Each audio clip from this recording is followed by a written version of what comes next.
네 이름으로 된 빚이니까 네가 갚아. 꺼져. 시어머니는 며느리의 짐을 비닐봉투에 담아 현관 밖으로 내던졌습니다. 억대의 빚을 떠안긴 채 쫓겨나는 며느리를 남편은 끝까지 말리지 않았습니다. 돈 한 푼 없고 갈 곳도 없는 그녀가 찾아갈 수 있는 유일한 곳은 숙식이 제공되는 대저택의 식모 자리뿐이었죠. 며칠 뒤 검은 세단 세대가 철문을 통과했고 저택의 공기가 달라졌습니다. 해외 출장을 마친 강태준 회장이 지팡이를 짚고 현관의 모습을 드러내자 직원 수십 명의 숨이 멈췄어요. 강 회장은 일렬로 선 직원들 사이를 천천히 지나갔습니다. 그러다 고개를 숙인 신참 식무 앞을 지나려는 순간 걸음이 멈췄고 그녀를 본 강 회장은 사색이 되어 지팡이를 떨어뜨렸습니다. 시댁에서 거짓골로 버려진 이 여자는 대체 누구이길래 재벌 회장이 저렇게 굳어버린 걸까요? 오늘 이야기 시작 전 구독과 좋아요로 응원해주세요. 여러분의 하루에도 평온과 행복이 꽃처럼 피어나길 바라겠습니다. 그럼 오늘의 사연 시작합니다. 새벽 5시가 채 되기도 전에 서유는 이미 부엌 바닥에 무릎을 꿇고 있었습니다. 시아버지의 약봉지를 날짜별로 나누고 밤사이 이불에 번진 기침 흔적을 걸레로 닦아내고 시어머니가 눈을 뜨기 전에 국을 데우고 반찬 그릇을 맞춰 놓는 것이 서윤에게 주어진 하루의 시작이었습니다.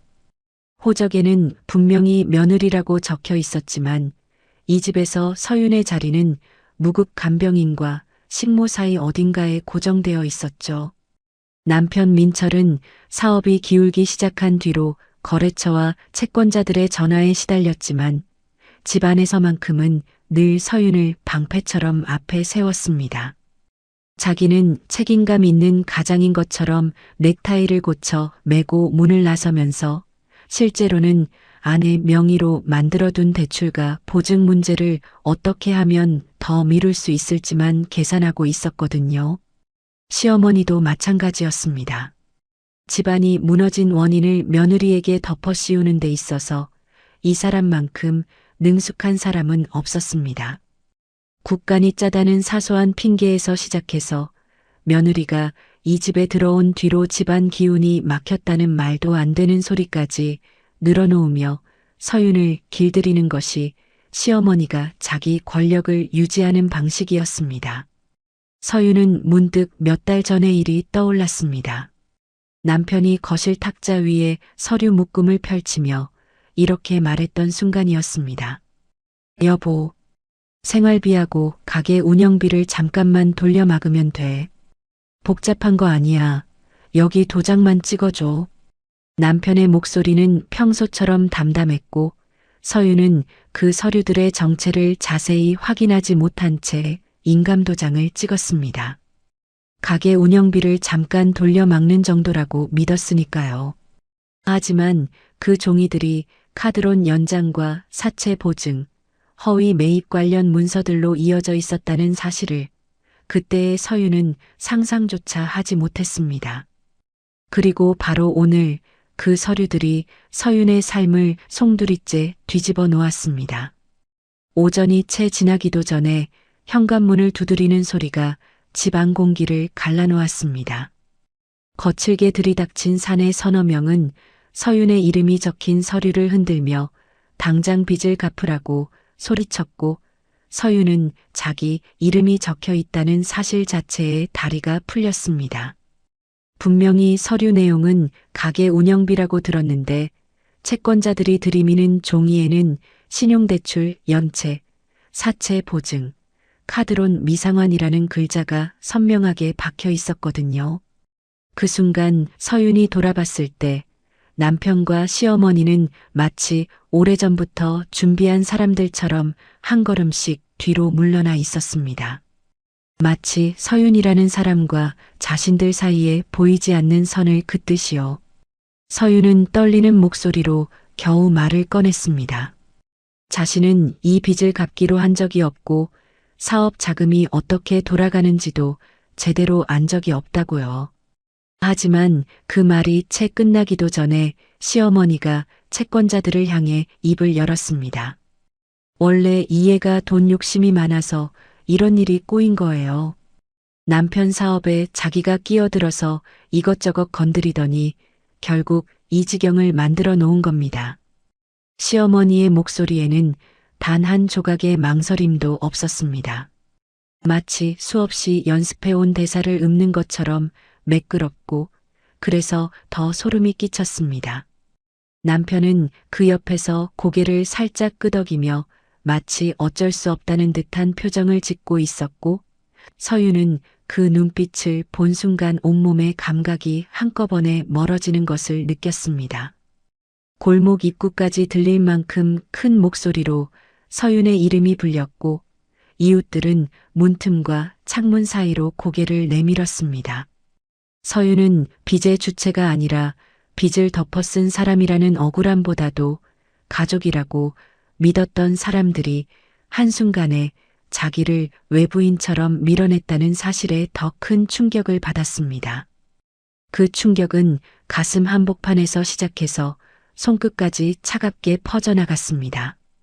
채권자들이 돌아간 뒤 시어머니는 서윤의 방으로 들어가 옷가지와 속옷, 허리 보호대, 어머니 사진, 낡은 수첩을 검은 비닐봉투에 아무렇게나 쓸어 담았습니다.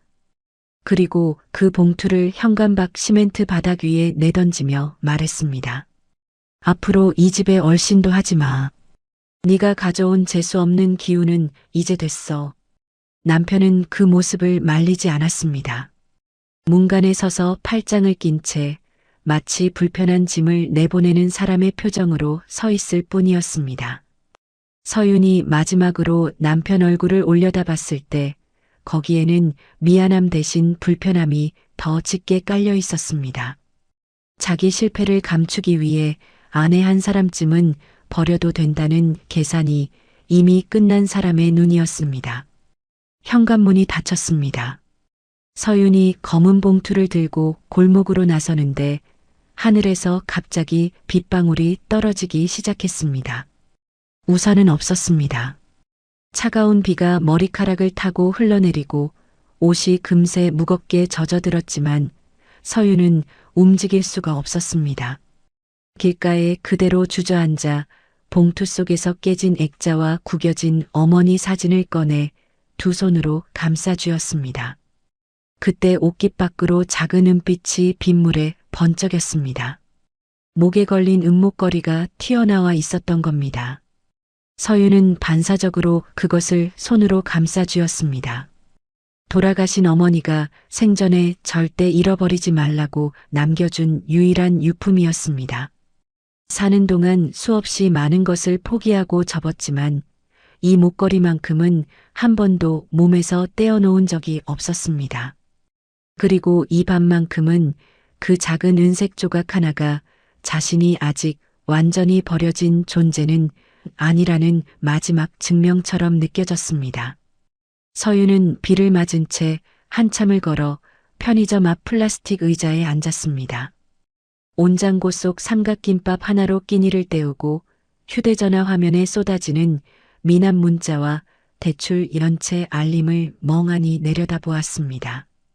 앞으로 자신에게 남은 시간이 얼마나 짧은지 숫자들이 무감각한 머리 위로 떨어져 내렸습니다.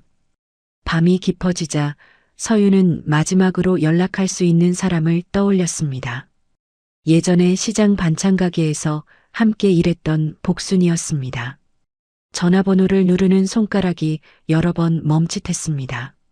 사정을 전부 말하지 못한 채 겨우 한마디를 꺼냈습니다. 언니, 저 지금 잠시 몸 누일 때가 있을까요? 목소리가 떨렸습니다. 이 지경이 될 때까지 누구에게도 도움을 청하지 못했던 세월이 목구멍을 틀어막는 것 같았습니다. 복수는 잠시 침묵하더니 당장 집으로 오라는 말 대신 다른 이야기를 꺼냈습니다. 서윤아, 얼마 전에 큰 저택에서 입주가사 도우미를 구한다는 얘기를 들었어. 원래 있던 사람이 갑자기 그만둬서 자리가 급하게 비었는데 숙식을 다 제공한다더라고. 내일 아침에 같이 가보자. 숙식이 제공된다는 말이 서윤의 귀에 걸렸습니다. 오늘 밤 잘 곳조차 막막한 처지에 조건을 따질 겨를은 없었습니다. 한 번도 가보지 못한 부자 동네의 높은 담장이 떠올랐지만 이제 선택권 같은 건 남아있지 않다는 현실을 담담하게 받아들일 수밖에 없었습니다. 그날 밤 서윤은 찜질방 한쪽 구석에 몸을 눕혔습니다. 젖은 옷은 건조실에 걸어 놓았고 빛 독촉 문자 사이를 스크롤하다가 오래전 저장해 둔 메모 하나를 발견했습니다. 어머니 생일이 적힌 짧은 메모였습니다. 화면 속 글씨가 흐릿하게 번져 보이는 건 눈에 고인 물기 때문이었습니다. 서윤은 휴대전화를 가슴 위에 올려놓고 천장을 바라보았습니다. 누구의 며느리도 누구의 희생양도 아닌 이름으로 다시 살아남아야 한다는 생각이 떠올랐습니다. 막연하고 아득한 결심이었지만 그것밖에 붙잡을 게 없었습니다. 천장이 밝아올 때까지 서윤은 눈을 감지 못했습니다. 그리고 이때까지만 해도 내일 자신이 들어갈 그 저택에서 모든 것이 바뀌리라는 것을 전혀 알지 못했습니다. 다음 날 서윤이 그 집의 철문 앞에 처음 섰을 때 가장 먼저 느낀 것은 아름다움이 아니라 무게였습니다. 검은 철문 너머로 줄지어 선 소나무들, 이끼 한 점 없이 깎인 정원, 사람이 살고 있다는 온기보다 질서와 통제가 먼저 배어 나오는 공기는 서윤에게 병원과 회사와 감옥을 묘하게 섞어 놓은 듯한 인상을 남겼습니다. 복수는 서윤의 어깨를 한번 가볍게 두드리고는 안에 들어가면 쓸데없는 말은 줄이고 시키는 것만 하라고 짧게 당부했습니다. 아침 8시 복순의 안내로 저택 안쪽까지 들어선 서윤 앞에 나타난 사람은 이 집의 실무를 총괄하는 오 실장이었습니다.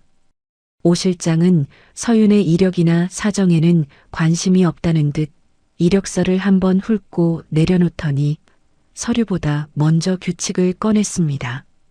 정해진 구역 외에는 출입하지 않습니다. 집안일에 대해 묻지 않습니다. 외부 통화는 최소한으로 줄이고 회장님 귀국 전까지 실수 없이 움직여주세요.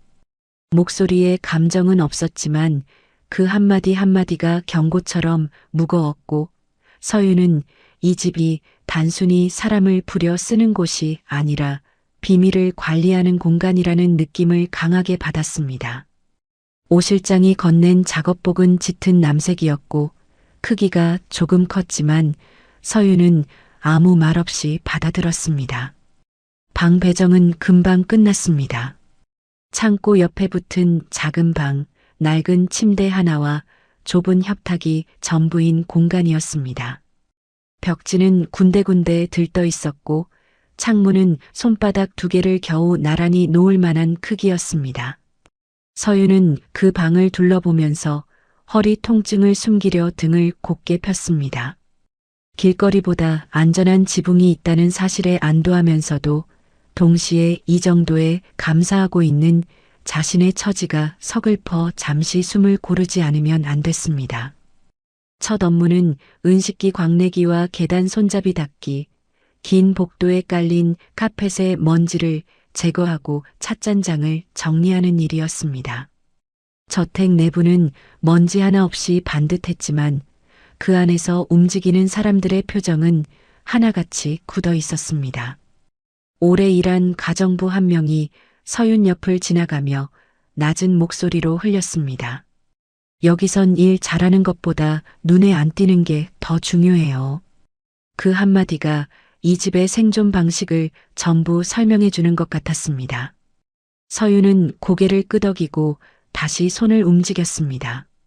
점심 무렵 주방에 들어섰을 때 주방을 책임지는 봉임은 서윤의 손목 힘과 몸의 동선을 한참 살펴보았습니다.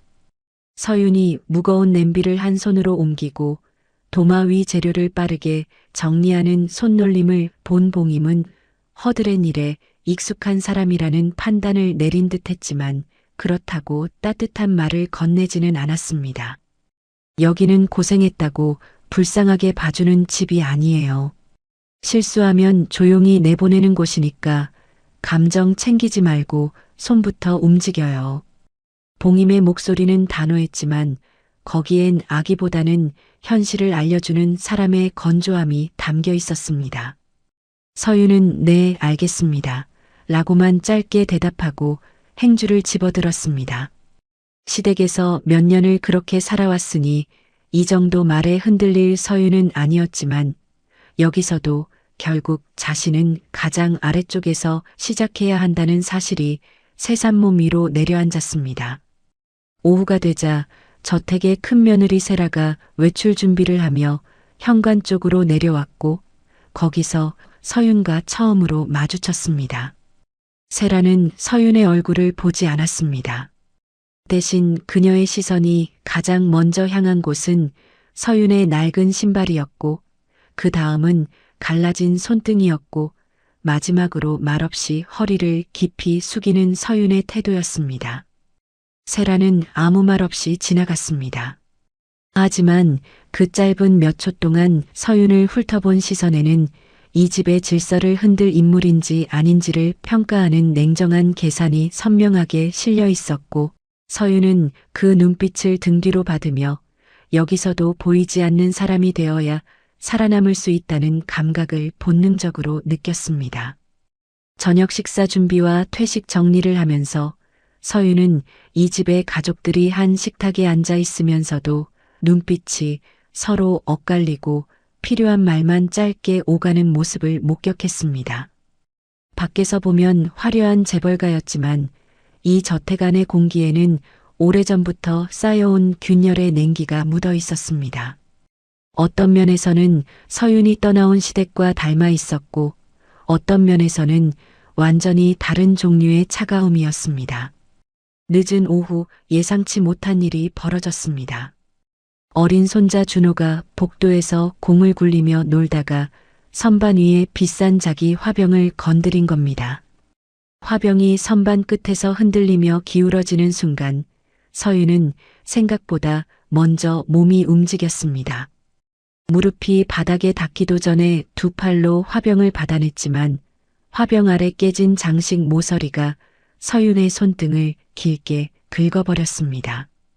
피가 배어나왔지만 서윤은 그보다 먼저 놀란 아이의 어깨를 잡고 괜찮다고 다독이느라 자기 상처를 뒤늦게야 알아차렸습니다. 그 모습을 복도 끝에서 지켜본 사람이 있었습니다. 오 실장이었습니다. 오 실장은 드러내놓고 호의를 보이지는 않았습니다.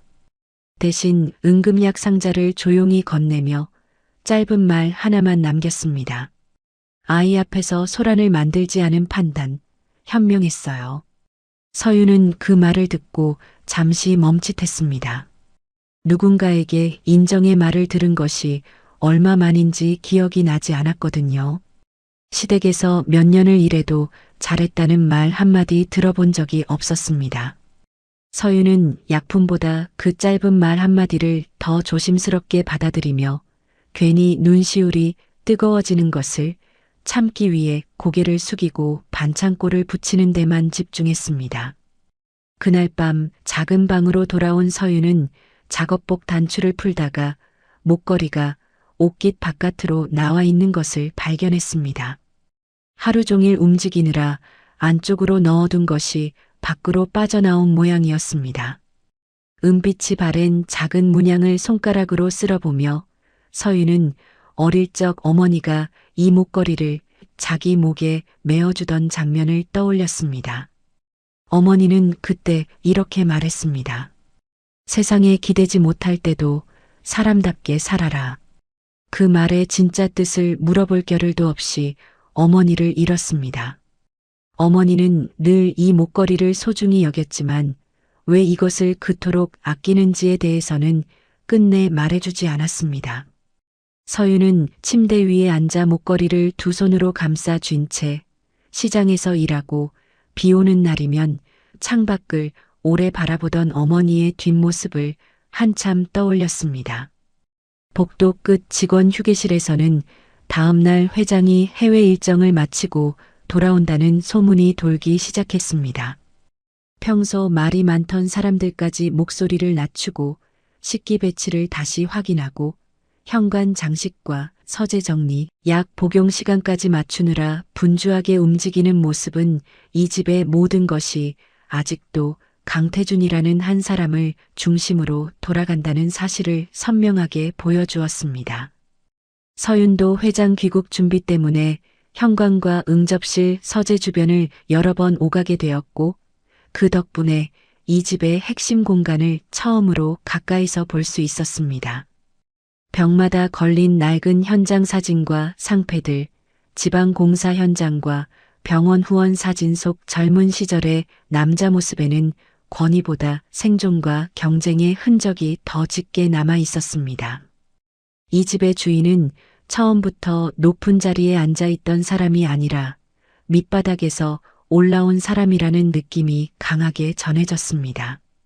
저녁 무렵 복순에게서 짧은 문자가 왔습니다. 몸은 괜찮으냐는 한 줄이었습니다.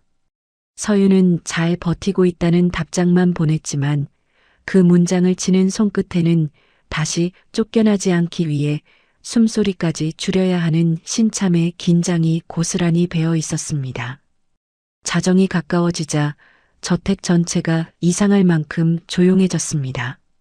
서윤은 현관 꽃꽂이 옆 바닥을 마지막으로 정리한 뒤 방으로 돌아왔지만 내일 이 집의 주인이 돌아온다는 사실이 이유 없는 불안과 설명할 수 없는 긴장을 함께 불러왔습니다. 아직 한 번도 본 적 없는 사람인데 저택 안의 모든 공기가 그 한 사람을 기다리고 있다는 것만으로도 숨이 조여오는 느낌이었습니다.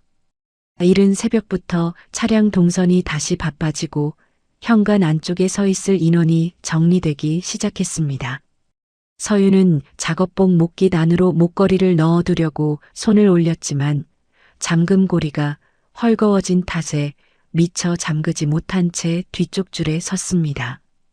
10시를 조금 넘긴 시각 검은 세단 세대가 차례로 저택 정문을 통과하자 현관 앞에 서 있던 직원들의 어깨가 일제히 곧게 펴졌습니다. 서윤은 줄 맨 뒤쪽에서 시선을 바닥에 고정한 채 숨소리조차 줄이고 있었습니다. 그런데 바로 그 순간 이 저택의 모든 질서를 단번에 뒤흔들 일이 벌어지려 하고 있었습니다. 차문이 열리고 지팡이를 짚은 남자가 모습을 드러냈습니다. 강태준 회장이었습니다. 70세가 넘은 나이에도 몸에 밴 현장 출신 특유의 기세가 남아 있었고 수행비서와 의료보조 가족들의 시선이 한꺼번에 한 사람에게 쏠리는 광경은 이 집의 중심이 누구인지를 말없이 증명하고 있었습니다. 태주는 짧은 눈길 하나만으로도 주변 사람들의 자세를 곧게 만드는 위압감을 가진 사람이었습니다. 회장은 익숙한 동선대로 현관 안쪽을 향해 걸었습니다. 그런데 줄 끝에서 고개를 숙이고 있던 서윤의 작업복 사이로 작은 은빛 무언가가 잠깐 드러났습니다. 태준의 걸음이 멈췄습니다. 뒤따르던 수행비서가 반보 늦게 서는 사이 지팡이 끝이 바닥을 잘못 짚으며 손에서 미끄러졌습니다.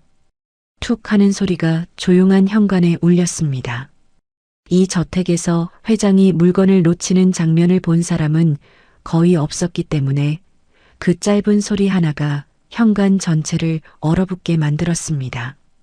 서윤은 자기가 무슨 실수를 한 줄 알고 황급히 더 깊이 고개를 숙였습니다. 하지만 이상했습니다. 회장의 시선은 서윤의 얼굴이 아니라 목 언저리에 고정되어 있었거든요. 정확히 말하면 작업복 목깃 사이로 빠져나온 낡은 은목걸이, 그 위에 새겨진 문양을 바라보고 있었습니다. 태주는 서윤 앞으로 천천히 한 걸음 다가섰습니다. 문양은 달아 있었고 사슬은 바랜 지 오래였지만 그의 눈빛에는 수십 년 동안 잊지 못한 무언가를 마주한 사람 특유의 동요가 번지고 있었습니다. 오랫동안 감정을 관리해온 노인의 얼굴에 확신과 불신, 오래된 공포와 예상 밖의 떨림이 한꺼번에 올라오는 모습은 주위를 지켜보던 사람들 모두를 당황하게 만들었습니다. 태준이 낮고 무거운 목소리로 물었습니다. 그 목걸이 어디서 난 건가? 서윤은 심장이 쿵 내려앉는 것을 느끼면서 겨우 입을 열었습니다. 돌아가신 어머니가 남겨주신 유품입니다. 그 한마디가 끝나자마자 태준의 표정이 눈에 띄게 무너졌습니다. 그는 곧바로 서윤의 어머니 이름과 출신 지역을 확인하려는 듯 한 발 더 다가서려 했지만 주변의 시선을 의식한 듯 겨우 걸음을 멈추었습니다. 입술이 미세하게 떨리고 있었습니다. 세라는 시아버지가 평범한 신참 식모에게 이렇게까지 반응을 보이는 상황 자체가 불편했고 아버님 몸이 안 좋으신 것 아닌지 걱정스럽다는 표정을 지으면서도 실제로는 서윤의 정체를 은근히 탐색하는 눈빛을 보내고 있었습니다. 오 실장은 회장이 단순한 호기심이 아니라 어떤 깊은 개인적 기억에 끌려 들어가고 있다는 사실을 직감했고 곧바로 주변 직원들에게 눈짓을 보내 소문이 퍼지지 않도록 현장을 정리하기 시작했습니다. 잠시 후 태준은 모든 사람을 물린 뒤 서윤에게 짧은 지시만 남겼습니다. 오늘 일을 마치면 서재로 오시오. 그 한 문장이 전부였습니다. 하지만 그것만으로도 서윤은 자신이 해고당하는 건지 아니면 어머니와 관련된 전혀 알지 못하는 과거 속으로 끌려 들어가는 건지 판단할 수가 없었습니다. 남은 시간 내내 손끝이 떨렸지만 내색할 수 없었습니다. 회장이 안쪽으로 사라진 뒤 저택은 겉으로는 다시 움직이기 시작했지만 직원들 사이에서는 회장이 귀국 첫날부터 현관에서 지팡이를 놓칠 만큼 놀란 이유가 대체 무엇이냐는 눈빛이 조용히 교차했습니다. 세라는 점심 식탁에서조차 아버님 몸 상태를 걱정하는 척하며 서윤이 어떤 사람인지를 돌려 물었고 오 실장은 짧게 끊으며 화제를 돌렸습니다. 서윤은 주방에서 정리를 하다가 여러 번 접시를 잘못 놓을 뻔했습니다. 머릿속이 엉망이었거든요. 봉임은 그 모습을 보고 짧게 말했습니다. 손이 흔들리면 접시부터 내려놔요. 호흡부터 가다듬고 다시 잡아요. 단호한 목소리였지만 서윤에게는 그 말마저 멀리서 들리는 소리처럼 느껴질 만큼 정신이 흐려져 있었습니다. 회장이 왜 자기 목걸이에 저렇게 반응했는지, 어머니와 무슨 관계가 있는 건지, 혹시 나쁜 일인 건 아닌지 생각이 꼬리에 꼬리를 물었습니다. 오후가 되어 서재 문 앞에 섰을 때 서윤은 자신이 어머니에 대해 아는 것이 너무 적다는 사실을 처음으로 두려워했습니다. 기억 속 어머니는 시장에서 일하던 사람, 비 오는 날이면 창밖을 오래 바라보던 사람, 늘 이 목걸이를 소중히 여겼지만 그 이유는 끝내 말해주지 않은 사람, 그 정도가 전부였습니다. 문을 열고 들어선 서재 안에는 오래된 목재 상자 하나가 책상 위에 놓여 있었습니다. 태주는 그 상자의 뚜껑을 이미 열어둔 상태였고 안에는 낡은 손수건과 녹슨 작은 열쇠 그리고 서윤의 목걸이 문양과 놀라울 만큼 닮은 반쪽 장식이 보관되어 있었습니다. 서윤은 그 물건들을 보는 순간 심장이 크게 한번 뛰었고 자신 앞에 펼쳐질 이야기가 단순한 우연이 아닐 수도 있다는 예감을 처음으로 느꼈습니다. 태주는 서윤의 목걸이에 손을 대지 않았습니다. 대신 상자 속 반쪽 장식을 살짝 밀어 그녀가 볼 수 있게 한 뒤 조심스럽게 질문을 이어갔습니다.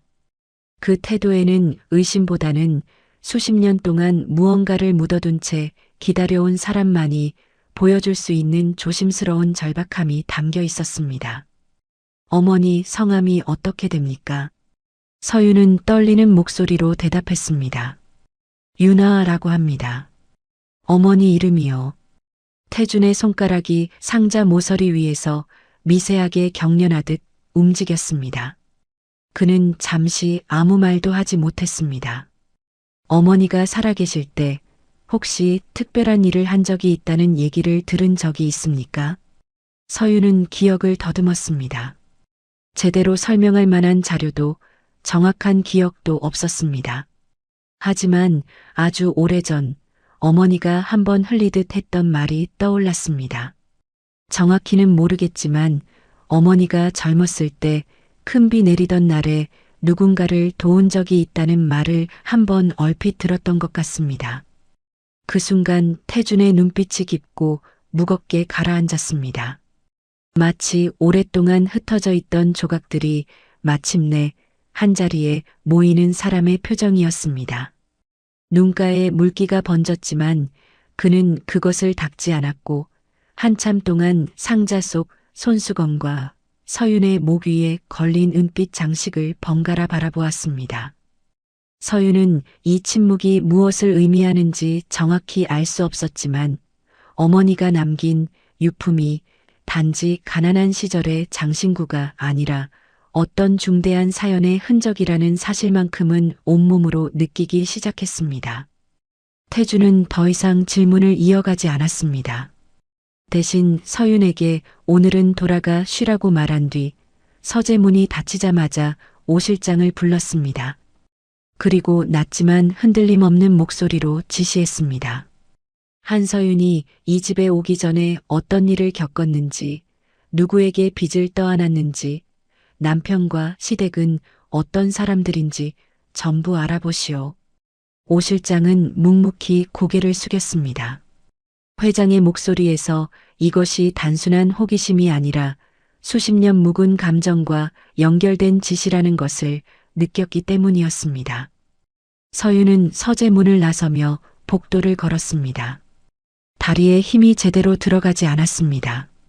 어머니의 과거가 지금 이 순간 자신의 무너진 현재를 뒤집는 실마리가 되고 있다는 사실을 머리로는 이해하지 못했지만 가슴 어딘가에서는 오래 닫혀있던 문이 조금씩 열리는 소리가 들리는 것 같았습니다. 자정이 넘은 시각이었습니다. 저택 앞 모든 불이 꺼진 가운데 서재만 홀로 환했습니다.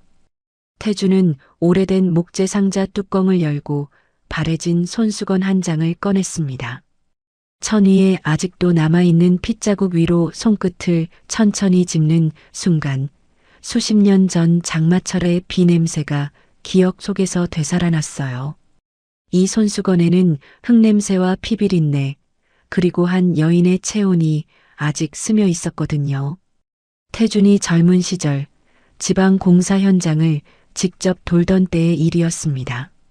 장마가 한창이던 날 산비탈 도로가 무너지면서 차량이 통째로 뒤집혔어요. 빗물과 토사가 뒤엉킨 속에서 태준과 운전기사, 수행 직원 3사람이 부서진 차 안에 갇혔습니다. 통신은 끊겼고 산 위에서 흙더미가 계속 밀려내려왔어요. 태준은 이마에서 흐르는 피가 눈을 덮어 앞이 보이지 않았고 옆자리 직원은 이미 의식을 잃은 상태였습니다. 그때 빗속에서 한 젊은 여인이 나타났어요. 몸집이 크지도 특별한 장비가 있지도 않았습니다. 그런데 놀라울 만큼 침착했어요. 여인은 깨진 유리창 너머로 안을 살핀 뒤 맨손으로 유리를 치우기 시작했고 의식 없는 직원의 목 위치부터 바로잡아 숨기를 확보해 주었습니다. 손등이 유리에 베어 피가 흘렀는데도 멈추지 않았어요. 누구를 먼저 끌어내야 하는지 정확하게 판단하는 모습은 훈련받은 사람처럼 보였습니다. 여인은 태준의 이마를 자기 손수건으로 눌러 지혈한 채 구조대가 올 때까지 곁을 지켰습니다.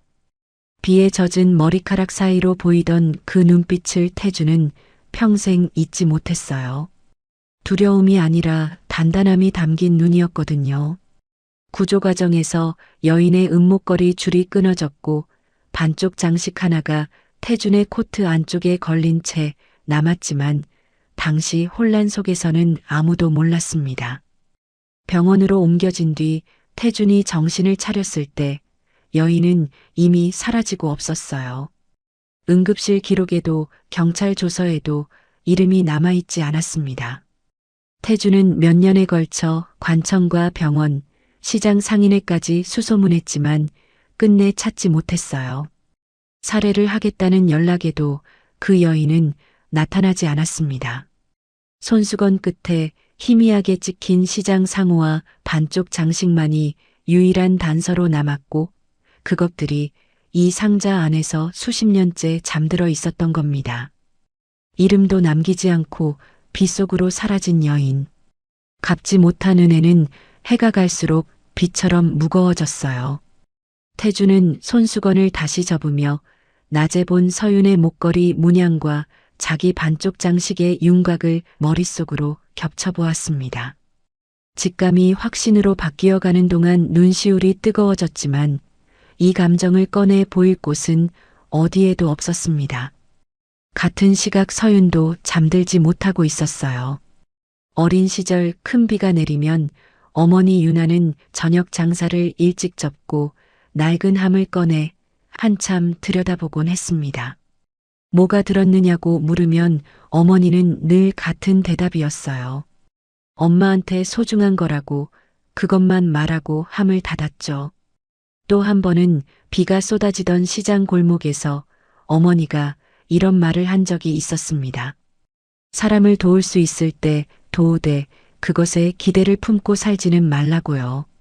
10살도 안 된 서윤에게는 그저 어렵기만 했던 말인데 오늘따라 자꾸 귓가에서 맴돌았습니다. 다음 날 오전 10시 무렵 오 실장이 서윤을 다시 서재로 안내했습니다. 태주는 상자를 열어놓고 기다리고 있었어요. 안에는 바래진 손수건, 녹슨 열쇠, 그리고 작은 금속 장식이 놓여 있었습니다. 태준이 반쪽 장식을 손바닥 위에 올려 서윤 쪽으로 내밀었어요. 서윤은 자기 목의 은목걸이와 그 장식을 번갈아 보았습니다. 같은 꽃무늬, 같은 곡선, 같은 크기.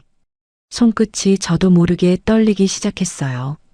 태준이 낮고 무거운 목소리로 물었습니다. 한서윤 씨, 이 장식이 당신 목걸이와 한 쌍이라는 걸 보셨을 겁니다.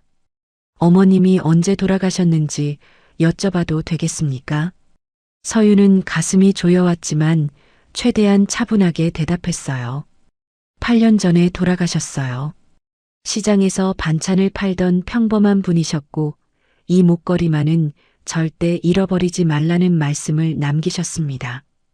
태준이 잠시 눈을 감았습니다. 입술을 꾹 다물었다가 떼는 사이 손끝이 떨리고 있었어요. 어머님 성함이 유나가 맞습니까? 서윤이 고개를 끄덕였습니다.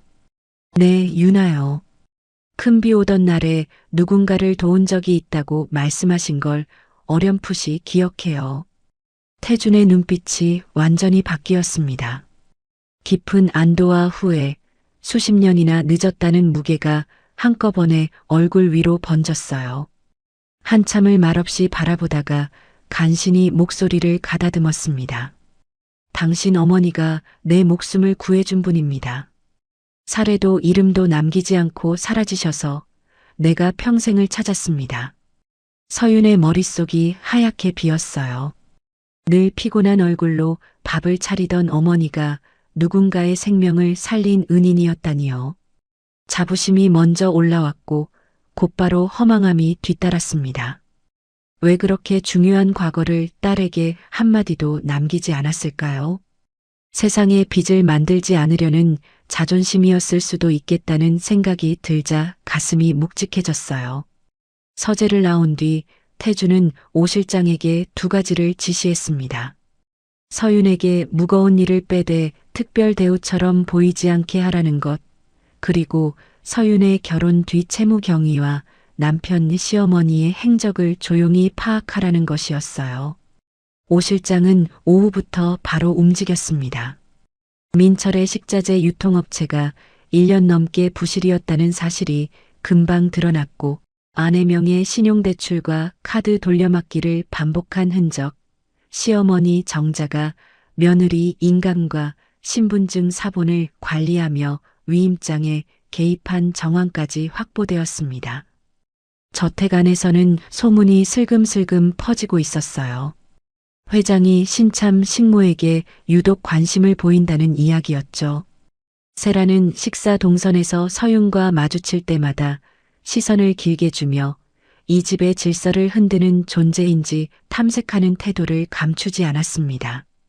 점심 무렵 서윤은 햇볕이 드는 방으로 옮기라는 통보를 받았고 새 신발과 허리 보호대, 영양식이 함께 지급되었어요.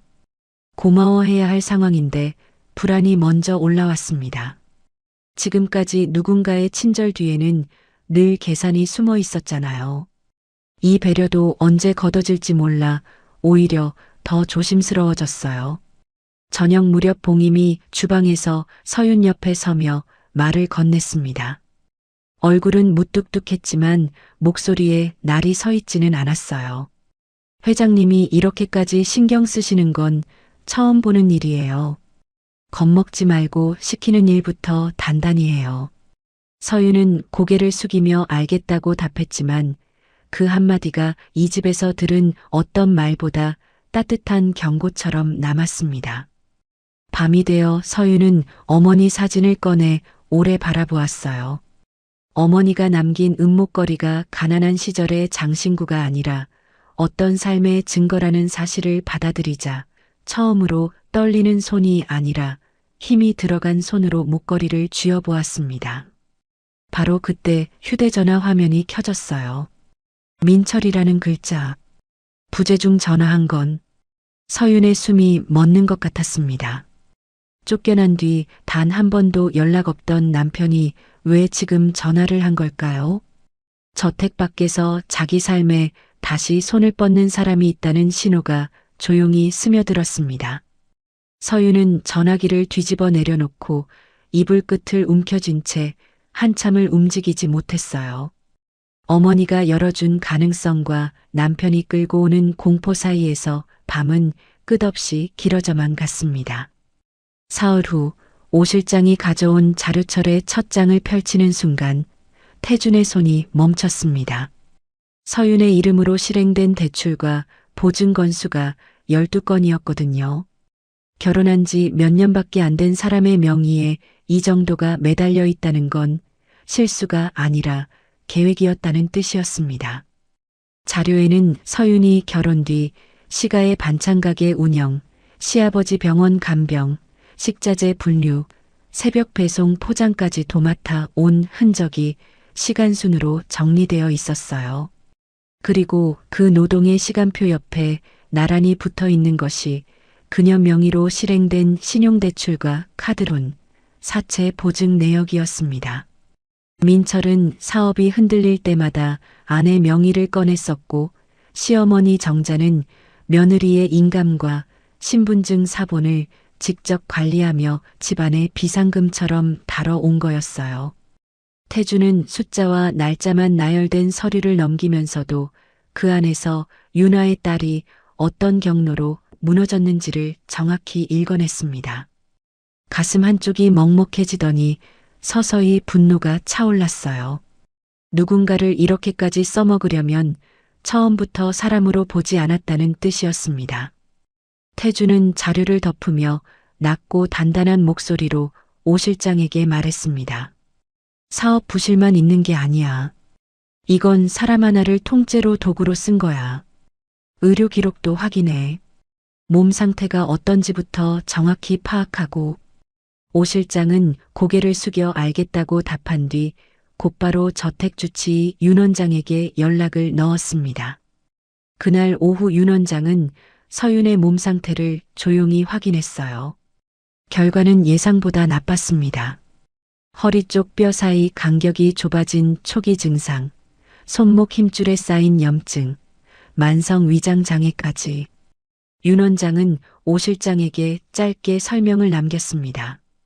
오래 쉬지 못하고 무리한 전형적인 경우예요. 당장 위험하진 않지만 이대로 두면 만성 통증이 훨씬 심해질 수 있습니다. 이 말은 서윤의 지난 생활이 감정적으로 힘들었을 뿐 아니라 실제로 몸에 흔적을 남길 만큼 가혹했다는 사실을 객관적으로 보여주는 것이었습니다. 태주는 보고를 받은 뒤 직접 나서지 않았습니다. 대신 오 실장을 통해 조용히 움직였어요. 무거운 짐을 드는 일에서 서윤을 빼고 식사 시간에 따뜻한 죽과 국을 따로 챙기도록 하고 작은 방 창문 틈으로 바람이 새는 부분까지 수리하게 했습니다. 드러나지 않게 하지만 빠짐없이. 이건 누군가를 보호하는데 익숙하지 않은 사람이 자기 방식대로 애쓰는 모습이었습니다. 서윤은 자신에게 돌아오는 처우가 달라졌다는 걸 느꼈습니다. 그런데 고마움보다 불안이 먼저였어요. 지금까지 살면서 누군가의 친절 뒤에는 항상 무언가가 따라왔거든요. 시어머니가 가끔 웃으며 건네던 고운 말 뒤에는 인감을 요구하는 서류가 있었고 남편이 미안하다며 쥐어주던 용돈 뒤에는 새로운 보증 요청이 기다리고 있었습니다. 그래서 이 배려도 언제 걷어질지 모른다는 생각에 오히려 더 조심스러워졌고 뭔가를 더 잘해야만 여기 있을 수 있다고 스스로를 다그치는 오래된 습관이 또 고개를 들었습니다. 한편 세라는 변화를 놓치지 않았어요. 서윤의 일이 갑자기 가벼워진 것, 오 실장이 사소한 실수도 덮어주는 것, 식사 중 태준이 은근히 서윤 쪽을 확인하는 듯한 시선, 자신도 오랫동안 받아본 적 없는 종류의 관심이 아무런 배경도 없는 외부인에게 향하고 있다는 사실에 세라는 본능적인 위협을 느꼈습니다. 세라는 창고 정리 중 서윤을 따로 불러세웠어요.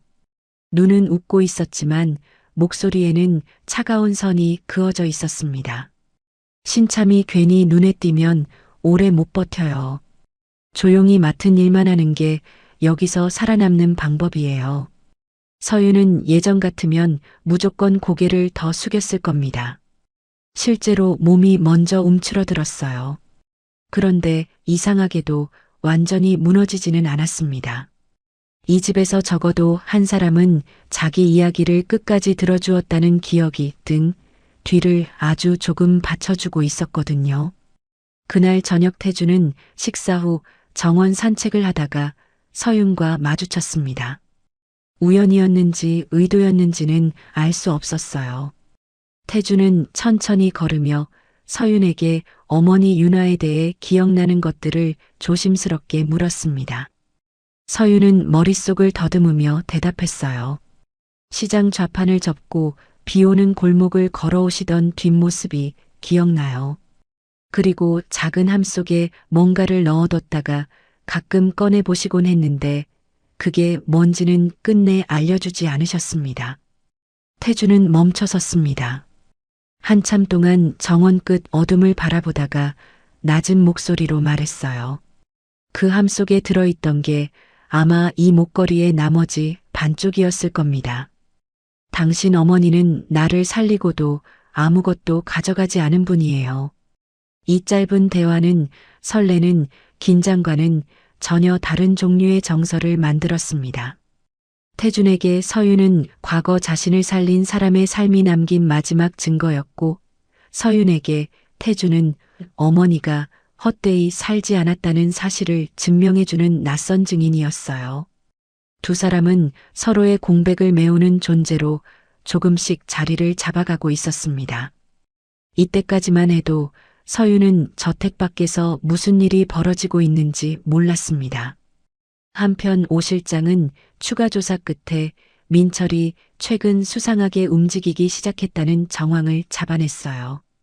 서윤이 큰 저택에 취직했다는 소문이 돌고 있었고 오래전 거래처 사장 하나가 그 며느리를 다시 붙잡으면 회장 인맥을 이용해 자금줄을 열 수 있지 않겠냐는 말까지 흘린 기록이 확인되었습니다. 그날 밤부터 서윤의 휴대전화로 모르는 번호의 짧은 전화가 반복되기 시작했어요. 문자를 열어보면 빚은 도망간다고 사라지지 않는다는 내용과 어디서 일하는지 알고 있다는 압박이 뒤섞여 있었습니다. 서윤은 손이 떨려 전화기를 놓을 뻔했어요. 저택 현관만 나서면 다시 지난 삶으로 끌려 들어갈 수 있다는 공포가 오랜만에 생생하게 되살아났습니다. 태주는 이 사실을 보고받은 뒤 보안 책임자에게 외부 출입 기록을 강화하라고 지시했고 서윤에게 직접 알리지는 않았지만 이미 그녀의 과거가 이 집 안으로 스며들기 시작했다는 현실을 받아들였습니다.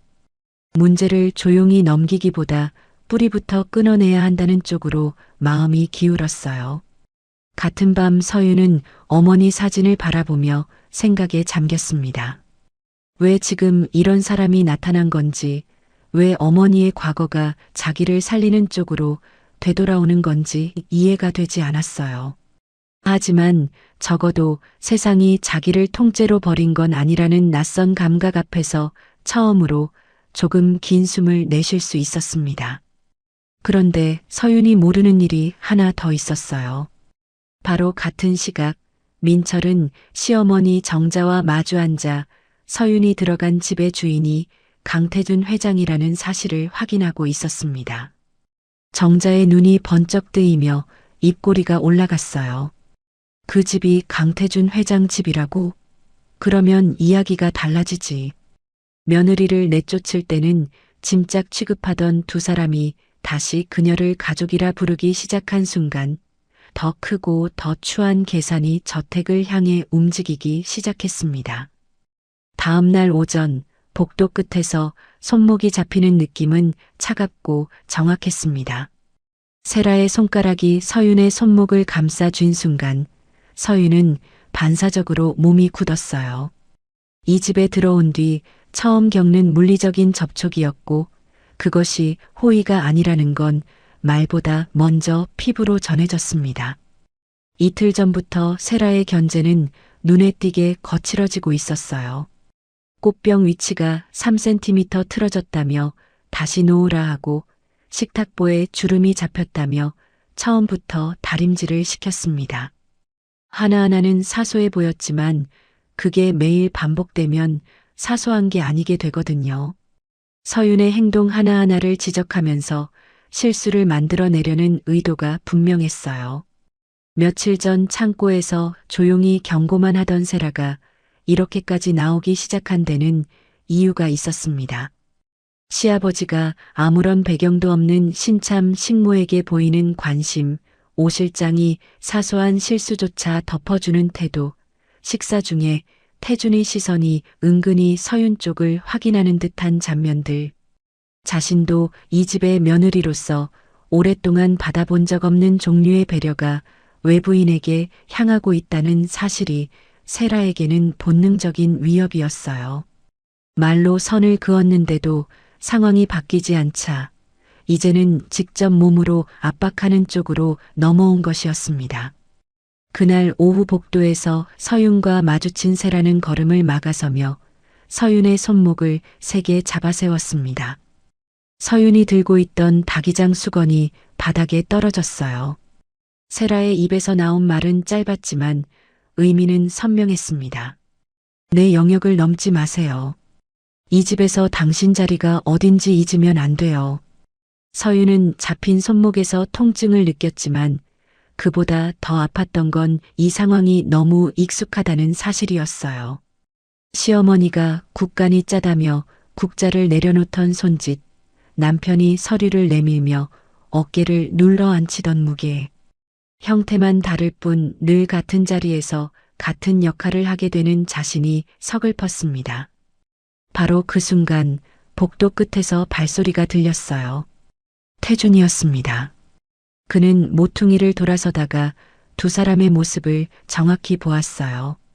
세라의 손이 서윤의 손목을 쥐고 있는 장면, 바닥에 떨어진 수건, 그리고 굳어버린 서윤의 표정까지. 태준의 걸음이 멈춘 건 1초도 안 되는 짧은 순간이었지만 그 침묵이 복도 전체의 공기를 바꿔놓았습니다. 태준은 세라를 공개적으로 꾸짖지 않았어요. 대신 저녁 식사 자리에서 직원들과 가족이 모두 있는 가운데 한 가지를 정리했습니다. 낮고 단단한 목소리였어요. 서윤 씨한테는 필요한 일만 맡기고 나머지 지시는 오 실장을 통해서만 내려. 불필요한 간섭은 앞으로 없어야 한다. 짧은 말이었지만 무게는 달랐습니다. 세라에게는 이 집 안에서의 체면이 깎이는 순간이었고 서윤에게는 누군가가 명확하게 자신의 경계를 보호해준 첫 경험이었어요. 서윤은 식탁 구석에 서서 숨을 삼켰습니다. 고맙다는 말이 목까지 올라왔지만 차마 꺼내지 못했어요. 저녁이 끝난 뒤 서윤은 오히려 괴로웠습니다. 자기 때문에 집안 분위기가 더 나빠진 것 같았거든요. 짐을 다시 싸야 하나, 조용히 떠나는 게 맞지 않을까? 그 생각이 손끝까지 내려올 무렵 오 실장이 복도에서 서윤을 불러 세웠어요. 표정은 여전히 무뚝뚝했지만 목소리에 힘이 실려 있었습니다. 이런 집에서는 약한 사람이 조용히 있으면 착한 게 아니라 만만한 겁니다. 이제는 너무 참기만 하지 마세요. 서윤은 그 말을 듣고 한참 동안 복도에 서 있었어요. 시댁에서는 참으면 가족이 된다고 믿었습니다. 참으면 인정받을 수 있다고 생각했어요. 그런데 결국 돌아온 건 빚더미와 검은 봉투뿐이었잖아요. 오 실장의 말은 짧았지만 서윤이 수년간 붙들고 있던 믿음의 뿌리를 건드렸습니다. 조금 뒤 정원 쪽 동선에서 태준과 마주쳤을 때 태준은 짧게 말했어요. 과장된 위로도 아니었고 감정을 크게 드러내지도 않았습니다. 이 집에 있는 동안은 아무도 서윤 씨를 함부로 건드리지 못할 거요. 서윤은 고개를 숙이며 알겠다고만 답했어요. 그런데 이상하게도 가슴 한쪽에서 뭔가가 조금 느슨해지는 걸 느꼈습니다. 대단한 위로가 아니어도 자신을 지켜줄 울타리가 있다는 사실 하나만으로 서윤의 표정에는 이전과 다른 선이 조금씩 생겨나고 있었어요. 하지만 저택 밖의 상황은 점점 나빠지고 있었습니다. 같은 시간 민철은 오래전 거래처 사장을 만나 서윤이 회장 눈에 들었다는 소문을 직접 확인했어요. 그의 머릿속에서는 이미 계산이 돌아가고 있었습니다. 며느리가 재벌가에서 특별 대우를 받고 있다면 다시 붙잡기만 하면 사업 자금 회수의 통로가 될 수 있지 않겠느냐는 추한 기대였어요. 시어머니 정자도 마찬가지였습니다. 며느리를 다시 데려오면 체면도 살리고 돈줄도 잡을 수 있다는 계산으로 예전보다 더 끈질기게 움직일 준비를 마치고 있었어요. 그날 밤 늦게 서윤의 휴대전화가 울렸습니다. 발신 번호가 표시되지 않는 전화였어요. 받는 순간 아무 말도 들리지 않았습니다. 숨소리만 흘렀어요. 서윤은 손이 얼어붙었습니다. 예전에 채권자들이 새벽마다 집 앞에서 문을 두드리던 기억이 한꺼번에 되살아났고 전화를 끊은 뒤에도 창문 틈으로 바깥 정원을 여러 번 확인해야 했어요. 과거의 공포가 아직 끝나지 않았다는 사실을 몸이 먼저 알고 있었습니다. 오 실장은 같은 시각 보안 기록을 점검하다가 저택 근처를 느리게 지나가는 낯선 차량 번호를 확보했어요. 이틀 사이 같은 번호가 3번 찍혀 있었습니다. 오 실장은 즉시 태준에게 보고했고 서윤의 시댁 쪽에서 직접 움직이기 시작한 것으로 판단했습니다. 태준은 보고를 들으며 잠시 생각에 잠겼어요. 더 이상 이 문제를 저택 안에서만 조용히 다루는 단계는 지났다는 걸 알고 있었습니다. 다음 날 오전 예상보다 빨리 소동이 벌어졌어요. 저택 정문 경비실 앞에 정자와 민철이 나타난 겁니다. 정자는 검은색 외투에 얌전한 머리 모양을 하고 있었고 민철은 넥타이까지 맸어요.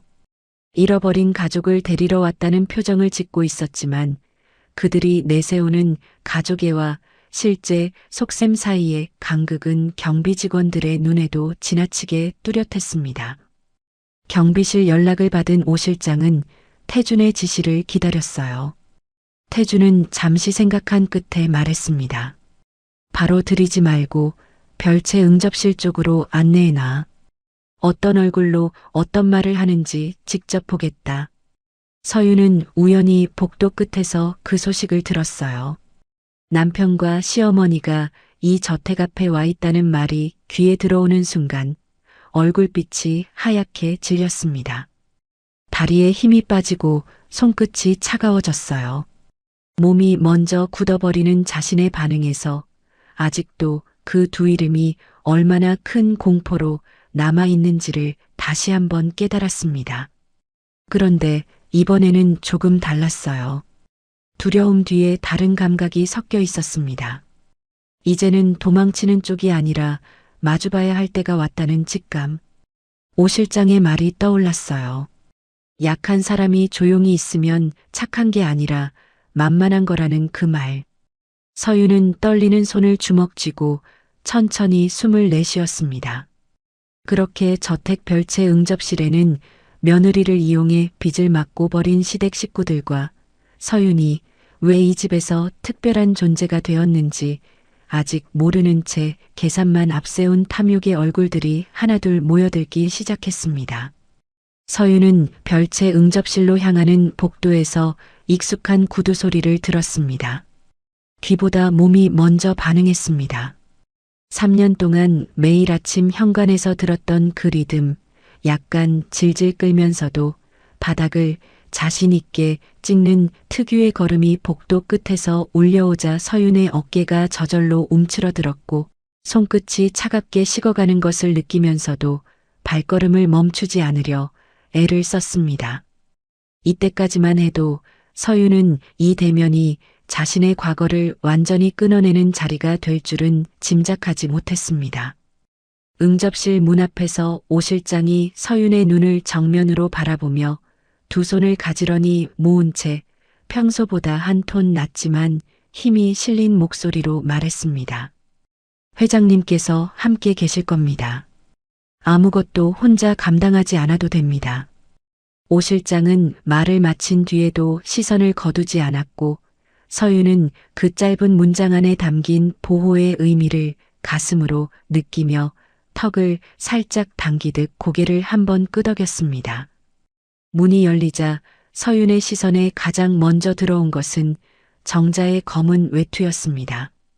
시어머니는 걱정 많은 어른의 표정을 꾸며놓고 있었고 입꼬리를 내린 채 눈가에 물기까지 고여있는 모습은 사정을 모르는 사람이 보면 며느리를 그리워한 시어머니처럼 보였을 겁니다. 옆에 앉은 민철은 넥타이를 매고 머리를 단정하게 넘긴 차림이었는데 미안함과 반가움을 섞은 얼굴 아래에서 서윤은 예전에 수없이 보았던 계산하는 시선을 정확히 읽어냈습니다.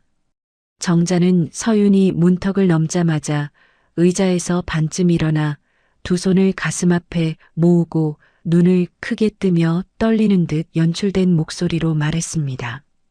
서윤아, 네가 이렇게 멀쩡히 있으니 다행이다. 집 나간 뒤로 온 식구가 얼마나 걱정했는지 모른다.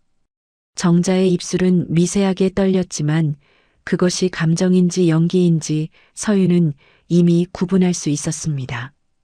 시어머니가 진심으로 걱정할 때는 저렇게 남이 보는 앞에서 목소리를 높이지 않았거든요. 진짜 걱정은 늘 조용했고 서윤이 3년간 받았던 건 조용한 걱정이 아니라 조용한 통제였습니다.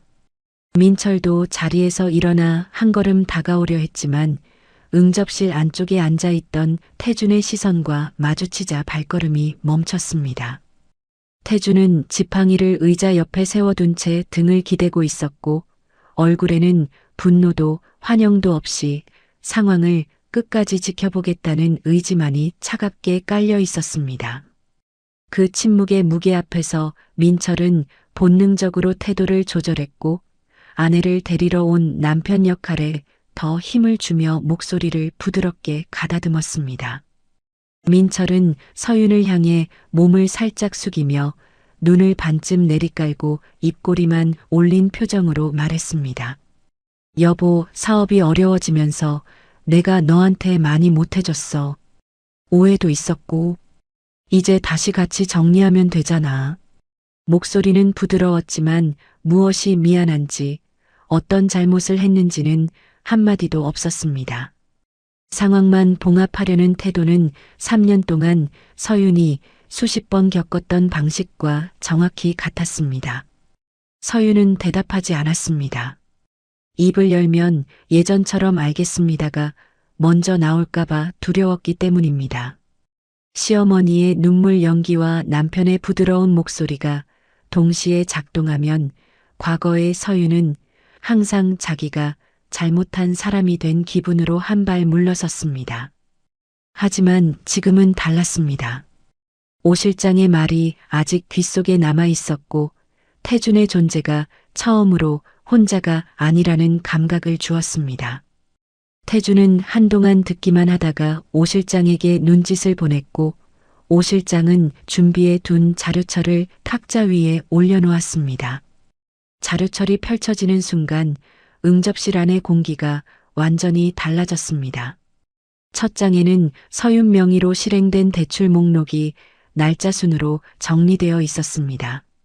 신용대출 4건, 카드론 3건, 사채 보증 2건, 거래처 결제용 위임장 3건으로 총 12건이었고 각 접수 시각 옆에 서윤의 병원 간병 기록이 나란히 배치되어 있었습니다.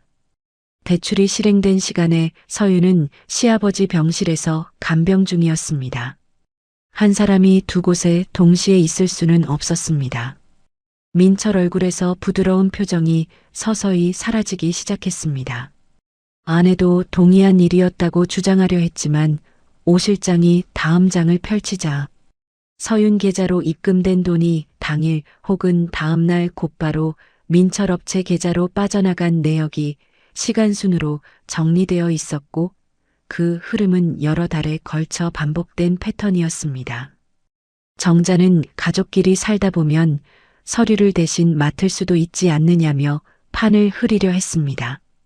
하지만 오 실장이 꺼낸 마지막 자료에는 정자 본인이 보낸 문자 기록이 날짜와 함께 선명하게 찍혀 있었습니다. 며느리한테는 사정 말하지 말고 도장만 받아오라는 내용과 빈 문제는 서윤이 다 쓴 걸로 정리해라는 지시가 고스란히 남아 있었고 그 순간 정자의 얼굴에서 걱정하는 시어머니의 가면이 눈에 보이듯 벗겨지기 시작했습니다. 태주는 자료를 모두 확인한 뒤에야 입을 열었습니다. 지팡이를 오른손에 쥔 채 상체를 천천히 앞으로 기울이며 감정을 최대한 누른 낮고 무거운 목소리로 말했습니다. 한서윤 씨는 당신들이 필요할 때 꺼내 쓰고 필요 없으면 내버리는 물건이 아닙니다. 여기 자료만으로도 이건 가족 간 오해가 아니라 법의 문제입니다. 그 말이 끝나자 짧은 침묵이 내려앉았고 정자의 손이 무릎 위에서 미세하게 떨리는 것이 보였습니다. 민철은 마지막으로 집에 돌아오면 빚을 정리해 주겠다는 제안을 꺼내려 했지만 자료에 드러난 업체 부실 규모와 개인 채무는 그가 누군가를 도울 처지가 아님을 증명하고 있었습니다. 말끝은 스스로 힘을 잃었고 부드러웠던 목소리가 점점 초조한 떨림으로 바뀌었습니다. 정자도 급히 태도를 바꿔 서윤을 원래부터 아꼈고 잠시 오해가 있었을 뿐이라고 했지만 몇 분 전까지 집 나간 며느리라고 불렀던 사람을 갑자기 소중한 식구로 포장하는 변신은 그 자리에 누구에게도 통하지 않았습니다. 서윤은 그 장면들을 지켜보며 가슴 안에서 천천히 무언가가 정리되는 것을 느꼈습니다. 분노가 먼저 온 것이 아니었습니다. 먼저 찾아온 것은 오랫동안 흐릿하게만 느꼈던 사실이 또렷한 문장으로 완성되는 감각이었습니다. 자신은 이 사람들 안에서 한 번도 가족으로 보호받은 적이 없었습니다. 간병을 하고 가게를 지키고 새벽 배송을 나가고 빚을 떠안는 동안에도 가족이라는 이름은 서윤을 지켜준 것이 아니라 묶어둔 끈이었을 뿐이었습니다. 서윤은 처음으로 남편과 시어머니를 정면에서 바라보았습니다. 고개를 숙이지 않았습니다. 두 손을 무릎 위에 올려놓은 채 떨리지만 또렷한 목소리로 천천히 말했습니다. 저는 3년 동안 이 가족을 위해 새벽부터 밤까지 일했습니다. 그런데 돌아온 건 제 이름으로 된 빚과 현관밖에 던져진 짐뿐이었어요. 더 이상 그 집의 가족이 아니었다는 걸 이제야 제가 인정합니다. 눈가에 물기가 번졌지만 볼을 타고 흐르지는 않았습니다. 참은 것이 아니라 슬픔보다 또렷한 해방의 감각이 먼저 찾아왔기 때문이었습니다. 응접실이 다시 침묵에 잠겼습니다. 정자는 입을 벌렸다가 닫았고 민철은 넥타이 매듭을 만지작거리며 시선을 바닥으로 떨어뜨렸습니다. 항상 참고 물러서던 며느리가 저렇게 말할 줄은 둘 다 예상하지 못한 겁니다.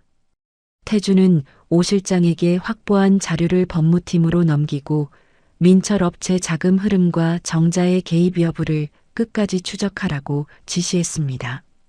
동시에 저택 안팎으로 퍼질 소문까지 대비해야 한다는 판단 아래 이 문제를 조용히 묻기보다 정면으로 끝내는 방향을 택했습니다. 응접실 문이 닫힌 뒤 정자와 민철은 경비 직원의 안내를 받아 저택을 빠져나갔습니다.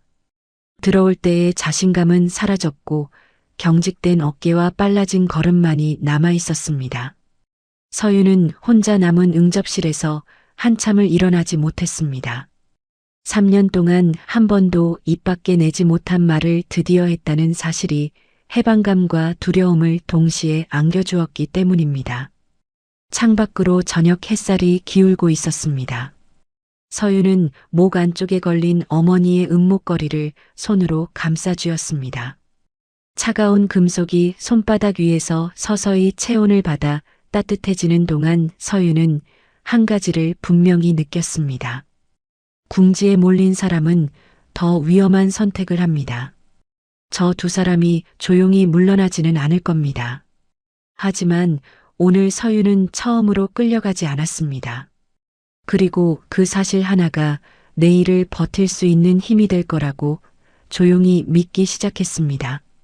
일주일 후 서윤이라는 이름 석자가 낯선 사람들의 입에서 흘러나오고 있었습니다. 저택 정문 앞 경비실 교대 시간에 들려온 이야기는 재벌 회장 집에 들어간 며느리가 가족을 버리고 늙은 남자의 비호 아래 숨었다는 내용이었습니다. 서윤은 복도 창문 너머로 그 대화를 우연히 듣고 숨이 멎는 듯한 감각을 느꼈고 자신의 이름이 진실과 전혀 다른 모양으로 세상에 퍼져나가고 있다는 사실에 손가락 끝부터 저려왔습니다. 소문의 출처는 분명했습니다.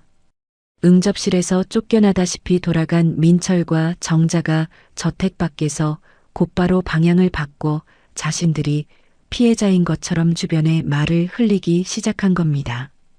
민철은 거래처 사람들에게 아내가 부자 노인에게 붙어 집을 나갔다는 식으로 이야기를 꾸몄고 정자는 동네 아는 사람들에게 며느리가 원래 돈에 약한 아이였다며 눈물까지 섞어가며 동정을 끌어냈습니다.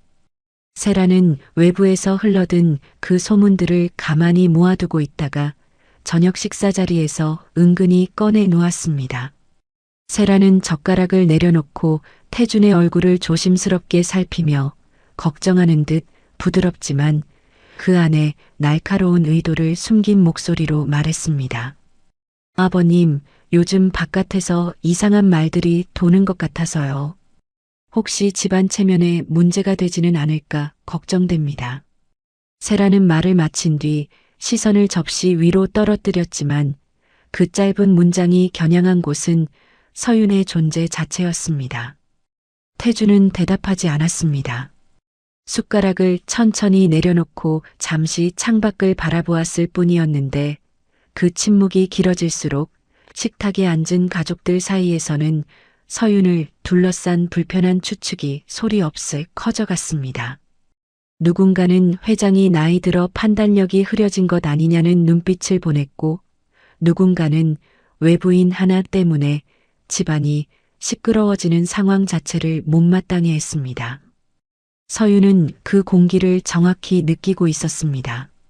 주방에서 퇴식 정리를 하면서도 식탁에서 오간 시선들의 온도가 손끝에 전해지는 것 같았고 자신 때문에 태준이 체면에 금이 간다는 생각이 가슴을 짓눌렀습니다. 그날 밤 서윤은 작은 방에서 옷을 한 벌씩 접어 봉투에 담기 시작했습니다. 이 집을 조용히 떠나는 편이 모두에게 나을 거라는 판단이었습니다. 손이 움직이는 동안에도 마음 한쪽에서는 또다시 쫓겨나는 자신의 모습이 겹쳐 보였고 시댁 현관 밖에 내던져진 검은 봉투의 기억이 어깨 위로 무겁게 내려앉았습니다. 하지만 봉임이 그 장면을 보았습니다. 봉임은 방문 앞에 서서 접힌 옷가지와 서윤의 굳은 표정을 번갈아 보다가 팔짱을 낀 채 한숨을 한 번 내쉬고는 낮지만 단호한 목소리로 말했습니다. 여기서 도망치면 밖에서 떠드는 사람들 말이 맞는 꼴이 돼요. 그러면 그 사람들이 이긴 거잖아요. 봉임은 말을 마친 뒤 서윤의 눈을 똑바로 쳐다보았고 그 시선 안에는 오랜 세월 이 저택에서 살아남은 사람만이 가진 단단함이 담겨 있었습니다. 서윤은 접던 옷을 무릎 위에 올려놓은 채 한참을 움직이지 못했습니다. 봉임의 말이 맞다는 것을 머리로는 알았지만 자신이 있는 것만으로 누군가에게 피해를 준다는 감각은 3년간 시댁에서 길들여진 것이라 쉽게 벗겨지지 않았습니다. 그래도 이번에는 봉투를 들고 문 밖으로 나가지 않았습니다. 그것만으로도 예전과는 달라진 겁니다. 다음 날 저녁 태주는 오 실장과 법무팀 그리고 가족들을 식사 자리에 모두 불러 모았습니다. 평소와 다른 자리 배치에 사람들의 표정이 긴장으로 굳었고 세라는 무슨 일인지 짐작이 가지 않는다는 얼굴로 의자 끝에 걸터 앉았습니다. 태주는 긴 식탁 끝에 앉아 모두의 시선이 자신에게 모인 것을 확인한 뒤 지팡이를 탁자 옆에 세우고 오래된 목재 상자를 꺼내 놓았습니다. 상자 안에서 나온 것은 낡은 손수건 한 장과 녹슨 반쪽 목걸이, 장식이었습니다. 태주는 그 물건들을 식탁 위에 가지런히 놓고 수십 년 전 장마철 공사 현장에서 자신이 죽을 뻔했던 사고 이야기를 처음으로 가족들 앞에 꺼냈습니다. 차가 뒤집히고 흙더미에 깔린 채 구조를 기다리던 그날, 이름도 모르는 한 여인이 맨손으로 유리를 치우고 사람들을 끌어냈습니다. 피투성이가 된 자신의 이마를 손수건으로 눌러 지혈해 주었고 구조대가 올 때까지 곁을 지켰습니다. 그리고 병원비도 사례도 거절한 채 사라졌습니다. 태주는 그 이야기를 하는 동안 목소리가 조금씩 낮아졌고 평소 감정을 드러내지 않던 노인의 눈가에 붉은 기운이 번지는 것을 가족들은 처음 보았습니다. 태주는 손수건 옆에 놓인 반쪽 장식을 가리키며 서윤이 목에 걸고 다니는 은목걸이와 이것이 정확히 한 쌍이라는 사실을 설명했습니다. 그리고 그 은인의 이름이 윤아였고 윤아의 딸이 바로 한서윤이라는 점을 명확한 증거와 함께 밝혔습니다. 식탁 위의 공기가 완전히 달라졌습니다. 세라는 입을 다물었고 다른 가족들도 침묵 속에서 상황의 무게를 받아들이기 시작했습니다.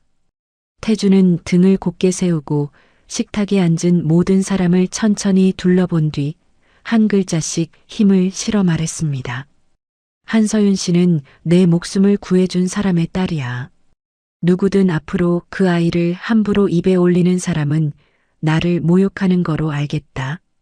그 말이 끝나자 식탁 위에는 숟가락 소리조차 사라졌고 세라의 얼굴에서 불만의 빛이 서서히 걷어지는 것이 보였습니다.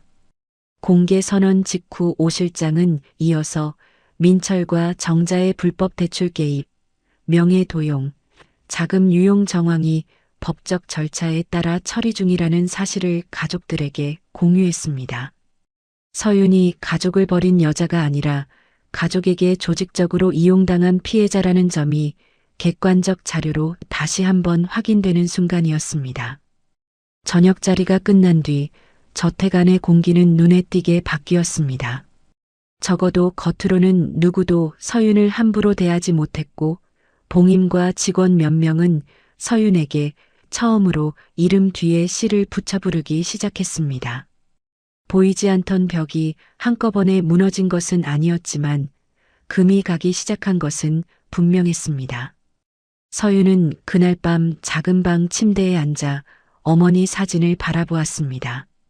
어머니의 삶이 이렇게 낯선 방식으로 세상에 드러날 줄은 상상도 못했습니다.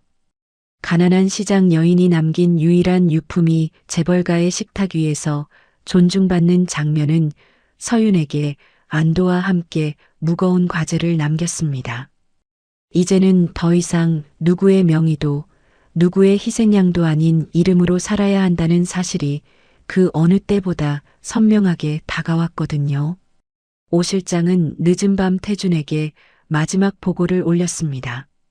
오 실장은 자료를 탁자 위에 내려놓으며 입술을 한번 다문 뒤 조심스럽지만 확신이 담긴 목소리로 말했습니다. 박민철 쪽에서 사업체 통장 압류 소식을 들은 모양입니다. 조용히 물러날 사람들이 아닙니다. 한서윤 씨에게 직접 접근할 가능성을 대비해야 합니다.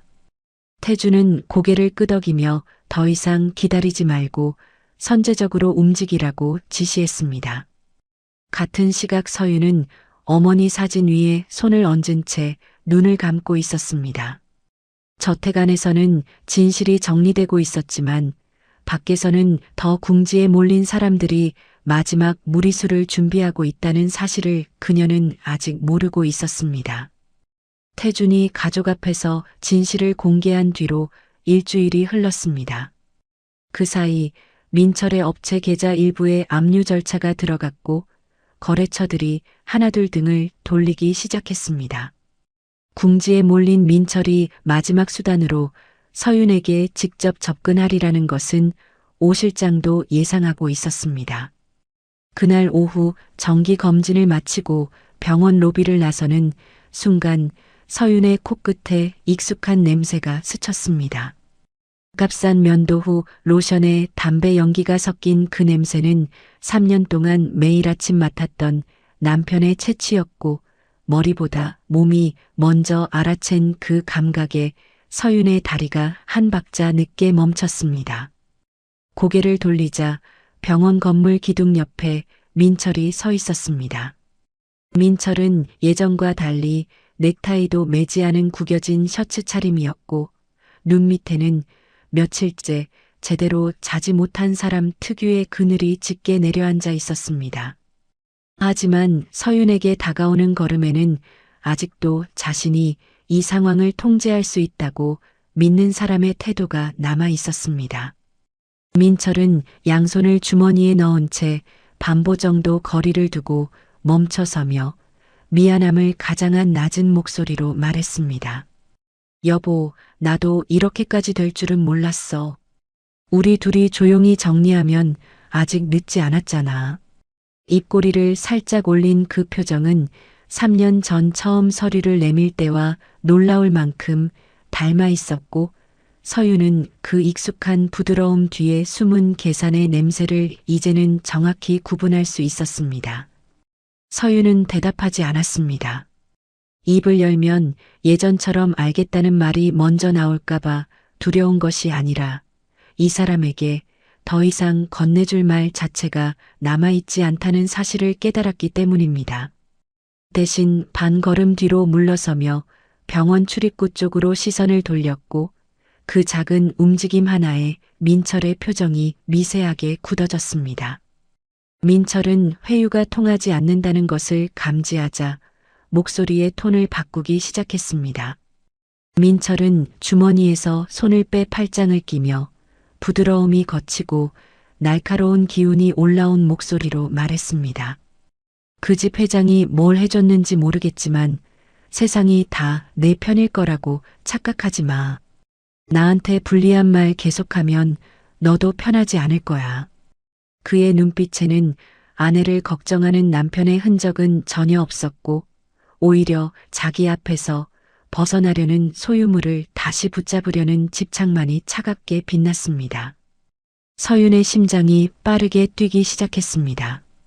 예전이라면 이 순간 손끝이 마비되고 시야가 좁아지면서 아무 말도 못한 채 고개를 숙였을 겁니다.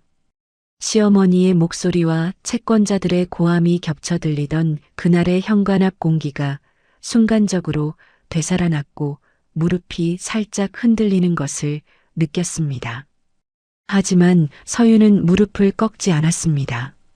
이 사람이 무섭기는 했지만 무서운 것과 끌려가는 것은 다르다는 사실을 이제는 알고 있었거든요. 그 순간 서윤의 뒤쪽에서 저택 차량 한 대가 조용히 멈춰섰고 차 안에서 보안 직원 2명이 내렸습니다. 오 실장은 서윤이 매주 병원 검진을 위해 외부에 나가는 동선에서 이상 접근이 있을 가능성을 미리 예상해 차량과 인력을 배치해 둔 상태였습니다. 민철은 양복 차림의 경호 인력이 나타나자 발걸음을 멈췄고 자신이 생각한 것처럼 아내와 단둘이 조용히 해결할 수 있는 상황이 아니라는 현실을 그제야 몸으로 느꼈습니다. 서윤은 보안 직원의 안내를 받아 병원 안쪽 회의실로 먼저 들어갔고 민철과는 별도 공간에서 법무팀이 배석한 상태로 대면이 진행되었습니다. 법무팀 담당자는 민철에게 이미 확보된 명의 도용 증거와 문자 협박 기록, 그리고 오늘 병원 앞 접근까지 추가된 상황을 차분하게 나열한 뒤인 접근 금지 조치와 추가 고발이 가능하다는 점을 분명히 전달했습니다. 사업체 부실 문제와 별도로 배우자 명의를 도용해 빚을 전가한 행위 자체가 형사 절차로 이어질 수 있다는 말에 민철의 얼굴이 처음으로 창백해졌습니다. 이때 병원 복도 끝에서 정자의 목소리가 들려왔습니다.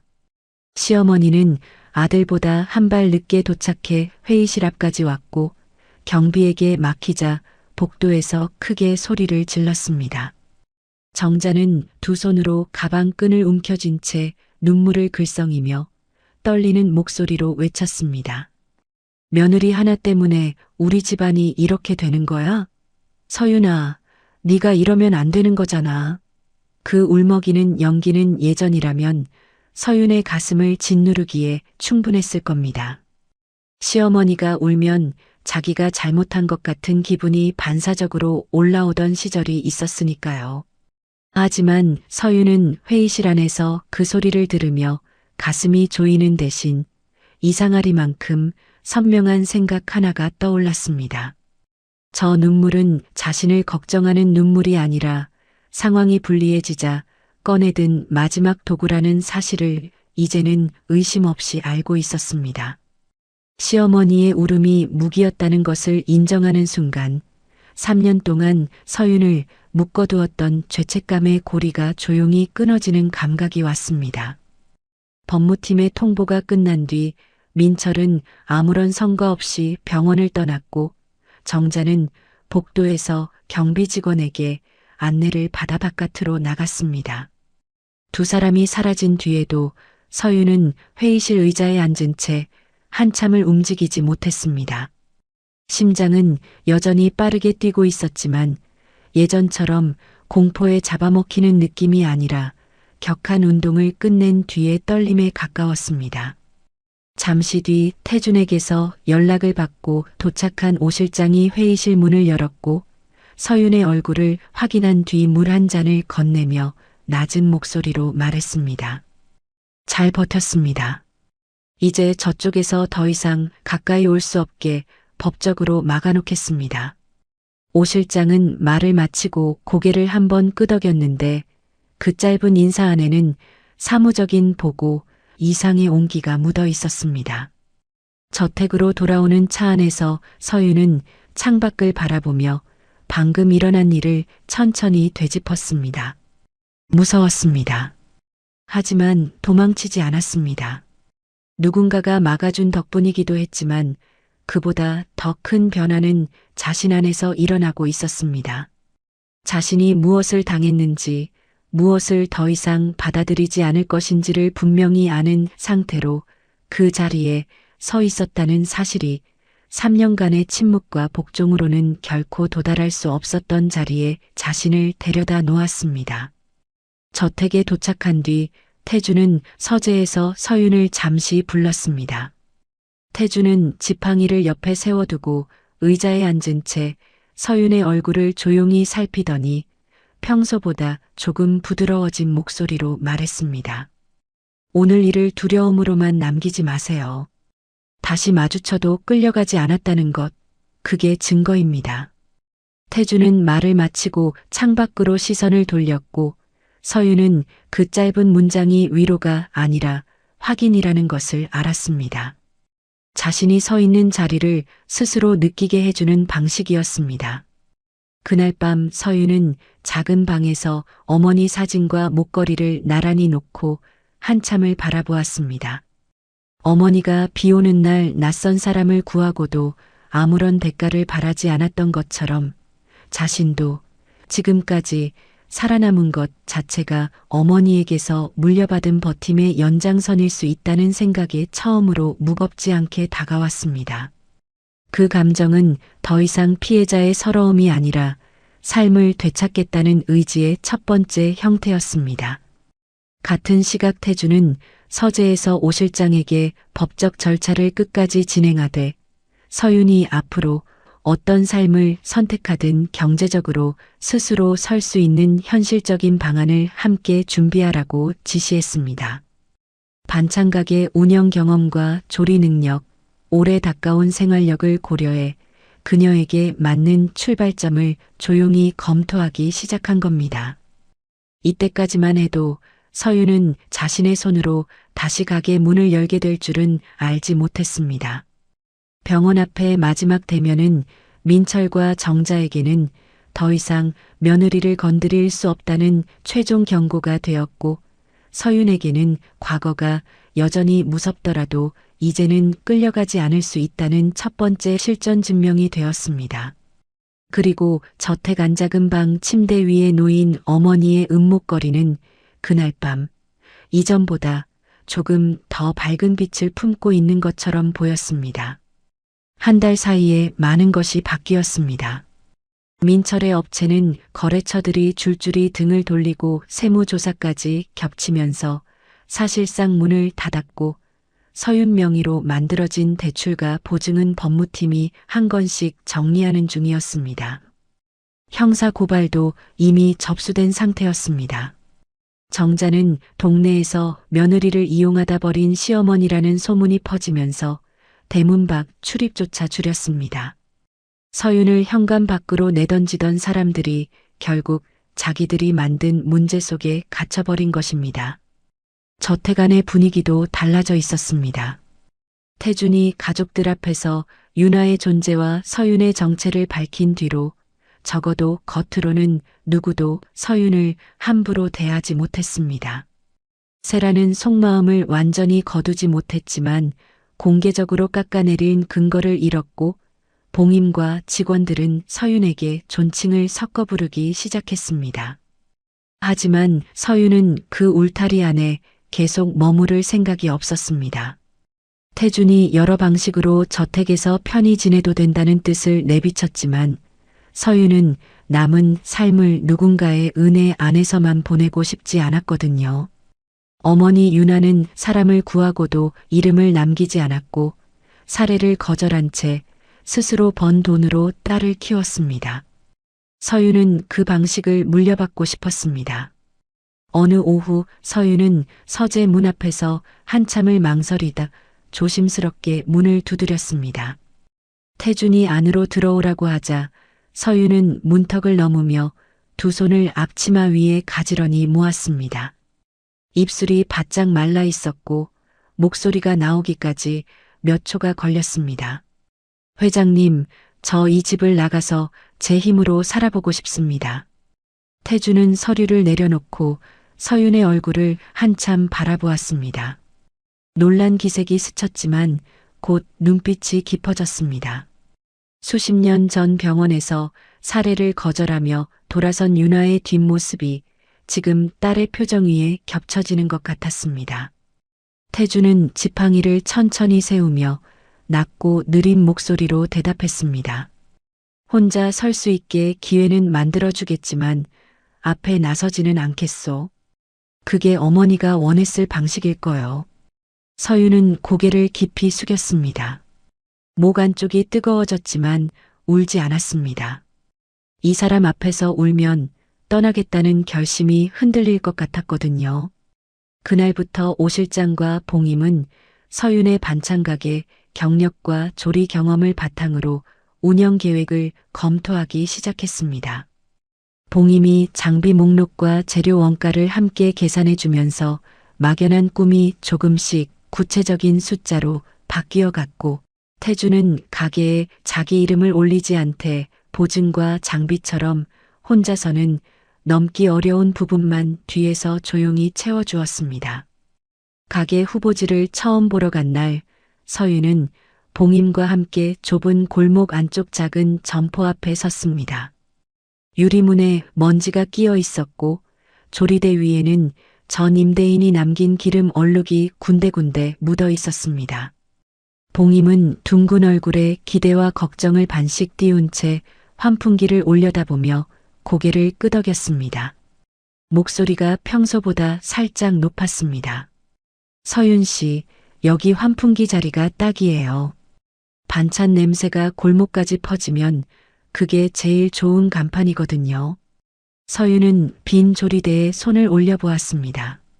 차가운 금속이 손바닥에 닿는 순간 시어머니 부엌에서 남의 국을 데우던 새벽이 아니라 자기 음식을 자기 이름으로 파는 장면이 머릿속에 처음 떠올랐습니다. 눈가가 뜨거워졌지만 울음은 아니었습니다. 오랫동안 잠들어 있던 감각이 깨어나는 떨림이었습니다. 준비가 한창이던 어느 저녁, 서윤은 어머니의 낡은 수첩을 정리하다가 마지막 페이지 사이에 끼워진 메모 한 장을 발견했습니다. 누렇게 바랜 종이 위에 서툰 연필 글씨가 적혀 있었습니다. 사람을 돕는 마음은 지키되 내 삶까지 남에게 내주지는 말아라. 서윤은 그 한 줄을 몇 번이고 읽었습니다. 3년간 시댁의 삶을 통째로 내준 자신에게, 그리고 지금 다시 일어서려는 자신에게 어머니가 건네는 마지막 당부처럼 느껴져 한참 동안 수첩을 덮지 못했습니다. 저택을 떠나기 전날 저녁, 서윤은 마당에서 태준과 마주 섰습니다. 태준은 지팡이를 짚은 채 소나무를 바라보다가 서윤의 발소리에 천천히 고개를 돌렸습니다. 깊은 주름 사이로 오래 참아온 사람의 안도가 번지고 있었고 목소리는 낮고 느렸습니다. 서윤 씨, 윤아 씨가 살아계셨다면 내일 가게 앞에 제일 먼저 오셨을 거요. 서윤은 입술을 꽉 다물었습니다. 목 안쪽이 뜨거워져 바로 말이 나오지 않았습니다. 몇 초 뒤 고개를 들었고 눈에 물기가 고여 있었지만 표정은 차분하고 단단했습니다. 회장님, 어머니가 남기신 것 덕분에 여기까지 올 수 있었습니다. 감사드립니다. 태주는 말없이 고개를 한번 끄덕였습니다. 수십 년 전 이름도 남기지 않고 사라진 은인에게 끝내 감사를 전하지 못한 채 살아왔지만 그 딸이 무너진 자리에서 다시 일어서는 모습을 지켜보는 일 자체가 늦게 도착한 감사의 한 조각이 될 수 있다는 믿음이 그 짧은 동작 안에 담겨 있었습니다. 다음 날 아침, 서윤은 단정하게 정리한 가방 하나를 들고 저택 현관에 섰습니다. 처음 이 집에 들어왔을 때는 검은 비닐봉투 하나가 전부였습니다. 봉투 속에는 구겨진 옷가지와 깨진 액자, 어머니 사진이 뒤섞여 있었고 서윤의 어깨는 세상 어디에도 기댈 곳이 없는 사람의 무게로 처져 있었습니다. 지금 손에 들린 가방은 작았지만 자기 의지로 싼 짐이었고 그 차이가 지난 시간 동안 변한 자신을 말해주고 있었습니다. 오 실장이 현관 앞에 서서 서윤에게 작은 봉투 하나를 건넸습니다. 안에는 가게 임대 계약서, 최종본과 주치의가 정리해준 건강관리 안내가 들어 있었습니다. 오 실장은 평소처럼 표정을 크게 바꾸지 않았지만 봉투를 건네는 손이 평소보다 조금 느렸고 고개를 숙이며 짧게 한마디를 덧붙였습니다. 건강 잘 챙기시라고요. 봉임은 주방 입구에 서서 서윤이 돌아볼 때 손을 한번 들어 보였습니다.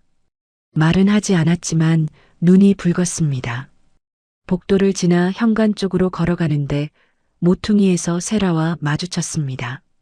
세라는 걸음을 멈추고 서윤을 바라보았습니다. 예전의 날카로운 시선은 아니었습니다. 무언가를 말하려다 입술을 한번 다물었고 짧은 침묵 끝에 낮은 목소리로 두 글자를 꺼냈습니다. 수고했어요.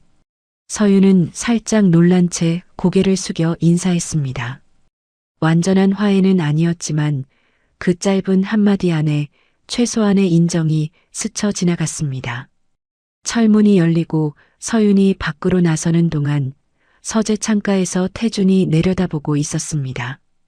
지팡이를 옆에 세워두고 가죽 상자 속 반쪽 목걸이를 손에 쥔 채 점점 작아지는 서윤의 뒷모습을 한참 바라보았습니다. 옆에 서 있던 오 실장이 조용히 물었습니다. 보내셔도 괜찮으시겠습니까? 태주는 창밖에서 시선을 거두지 않은 채 낮게 대답했습니다. 그 아이는 혼자서도 잘할 거요. 은인의 딸이니까. 개업 당일 새벽 4시 반 서윤은 가게 셔터를 올렸습니다. 철제 셔터가 위로 말려 올라가며 날카로운 소리를 냈고 그 소리가 골목 전체에 울리는 동안 손바닥에는 차가운 금속 감촉이 오래도록 남았습니다. 형광등이 깜빡이다 환하게 켜졌고 빈 진열대와 새 앞치마가 걸린 벽이 한꺼번에 눈에 들어왔습니다. 서윤은 손을 씻고 앞치마를 묶었습니다. 수천 번 했던 동작이었지만 오늘의 매듭은 달랐습니다. 자기 가게를 위해 자기 이름을 위해 묶는 매듭이었습니다. 아침 9시쯤 복순이 떡 한 보따리를 들고 문 앞에 나타났습니다. 코끝이 빨갛게 물든 채 씩 웃었고 목소리가 약간 갈라져 있었습니다. 한서윤, 네가 가게를 차리다니. 내가 다 떨린다. 서윤은 떡을 받아들며 웃었습니다. 입꼬리가 올라가는데 눈에서 물기가 번지는 얼굴이었습니다. 언니가 그날 밤 전화 안 받았으면 나 여기 없었어요. 복수는 손사래를 쳤지만 눈시울이 붉어진 것을 감추지 못했습니다. 봉임도 잠시 들러 진열대 정렬을 도왔고 직원 몇 명이 조용히 축하 인사를 건넸습니다. 태주는 직접 오지 않았습니다. 대신 가게에서 한 블록 떨어진 골목 안쪽에 차를 세우고 오 실장을 통해 상황만 확인했습니다. 오 실장이 돌아와 짧게 보고했습니다. 차분한 표정이었지만 입꼬리가 아주 조금 올라가 있었습니다. 회장님, 첫 손님이 다녀갔습니다. 태주는 고개를 끄덕이며 차창 너머로 가게 쪽을 바라보았습니다. 유나가 살아있었다면 딸이 이렇게 다시 서는 모습을 얼마나 자랑스러워했을까. 그 생각이 지나가는 동안 수십 년 묵은 무거운 짐 하나가 그의 어깨에서 천천히 내려앉는 것이 느껴졌습니다. 자신이 겨우 조금 늦게 도착한 보답을 했을 뿐이라는 겸허한 감정 속에서 오래 묵혀있던 죄책감 하나를 조용히 내려놓았습니다. 오후 햇살이 유리문을 비추고 있었습니다. 서윤의 목에는 어머니가 남긴 은목걸이가 걸려 있었는데 오늘은 옷깃 안에 숨기지 않았습니다.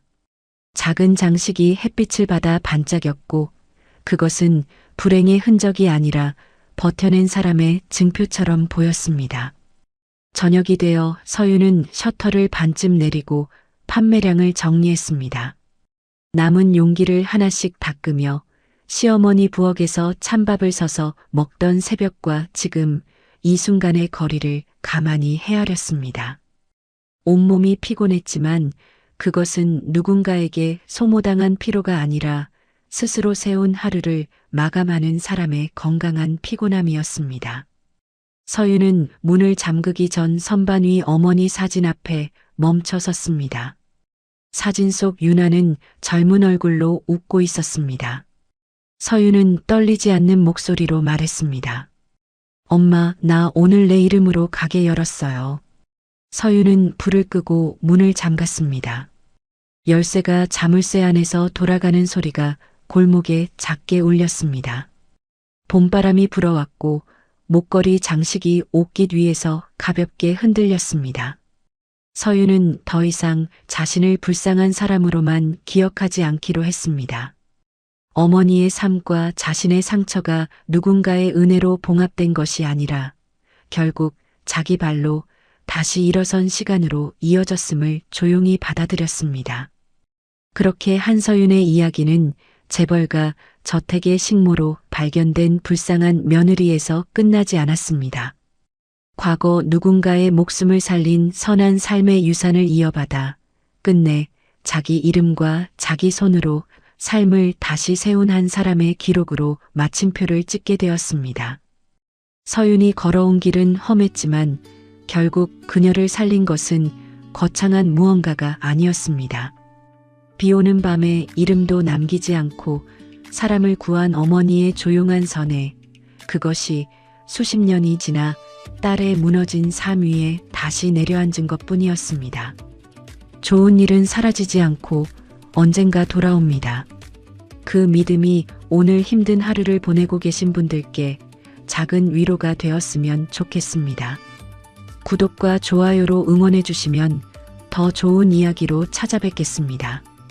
언제나 건강하시고 행복하세요. 이야기 꽃피다였습니다. 감사합니다.